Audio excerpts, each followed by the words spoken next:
Hi, I'm Linda Deir. Welcome to Reflections on Guided.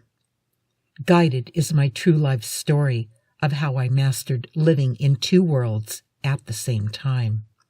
This resulted in higher learning, influenced by my spirit guides and angels that provided powerful ways to solve life's problems while discovering who I was.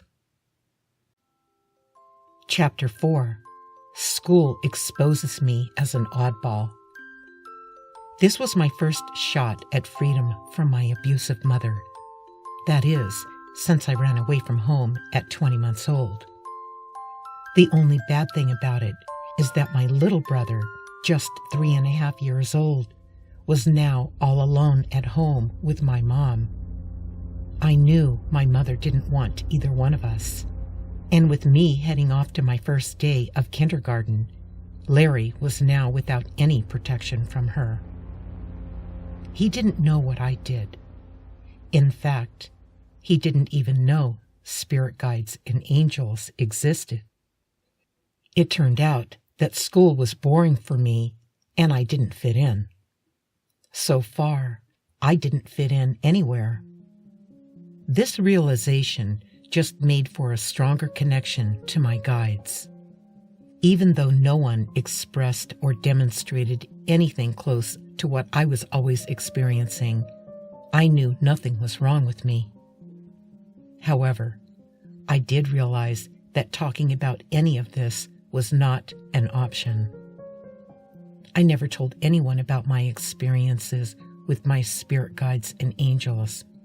It would have exposed me to a societal type of torment, ridicule, and punishment. After adjusting to kindergarten, I did okay at school. That is, until the bullying started in the first grade. That really got my attention and launched my fighting career. I could not stand by and watch a kid get picked on or beat up by a bully. In hindsight, I now understand why I reacted that way, having been bullied relentlessly by my mother. That explains why I had such a strong compassion for the victims of those schoolyard bullies. I was a strong athlete, just another place for me to vent my frustrations, and I had a lot of them. I found myself in a dysfunctional family and then a mindless society, both using fear tactics to control their victims. So far, I discovered that I was really good at fighting bullies, excelled in sports, and had great support and guidance from my spirit guide angels, and knew who I was. Living in a neighborhood dominated by African American kids was a perfect fit for me. They could handle the truth, fought the bullies, were athletes, and felt like I did. These kids became my friends of choice. By the way, knowing yourself lets you be who you are, and although that's a benefit, there were also consequences.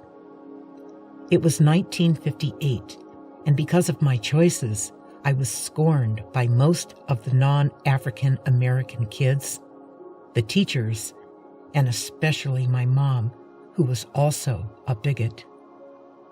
They called me stupid, saying I didn't get it. They were right. I didn't get it. Thank God I didn't get it. They had already set themselves up for a lifetime of having to unlearn all the wrong things later on. So much for finding my place in the world. None of this fazed me because even though my life was not the norm, I knew I was authentic. I liked myself and my choices. Most of all, I loved my best-kept secret, my real friends, my spirit guides and angels. Reflections on Guided is an addendum to my best-selling autobiography, Guided, winner of the 2017 Body, Mind, Spirit International Book Award. These reflections are answers to many questions received from the thousands of fans of my story. As I reflected back on what I wrote, even I was astounded by the revelations I experienced reliving my life again.